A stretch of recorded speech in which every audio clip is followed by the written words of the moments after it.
Good morning po. Ako po si Jocelyn Carpig, gikan sa Kasapia IA.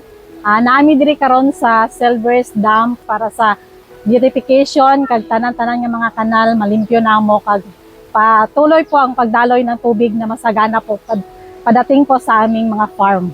Ang masasabi ko po sa partnership ng Doli at sa kaniya po, sinuportahan po talaga ng NIA Silvers po yung mga farmers po nila at nagbibigay po to ng tulong lalo na po sa mga apektado po sa crisis habang ginapatuloy po na pinapaayos ang canal irrigation po. Malaki po ang tulong talaga po sa mga pamilyang nangangailangan po, lalo na po sa mga financial o kita, at madali po talaga mapabilis po ang tulong ng Dole sa pamagitan po ng tupad.